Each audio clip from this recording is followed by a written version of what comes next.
粉丝的心，才是礼貌。好，观众朋友吃过水饺，但有没有吃过七彩水饺吗？这主播廖洁瑜带大家来尝鲜。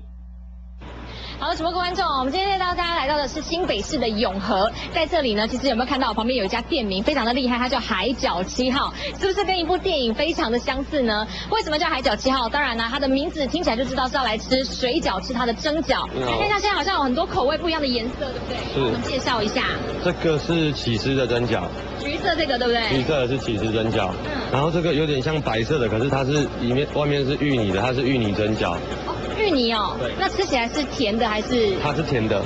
甜的口味大家接受吗？甜的口味一开始其实不太能接受，但是现在慢慢的就是越来越多客人喜欢吃我们的甜的蒸饺。我第一次吃到黑色的这种水饺，而且还是用蒸的，所以我们来看看它味道怎么样，帮大家鉴定一下。好像太大口了哦。它会烫，它可能会分汁哦。啊，好墨鱼哦，好好吃哦。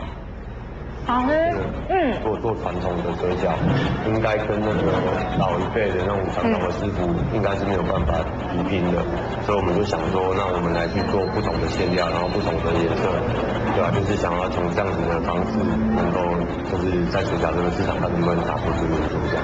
所以老板一开始想要做水饺，主要都是误打误撞，有点颜色会这么多变呢，也是无心插柳。结果呢，现在变得这么好吃，大家有机会一定要来品尝看看哦。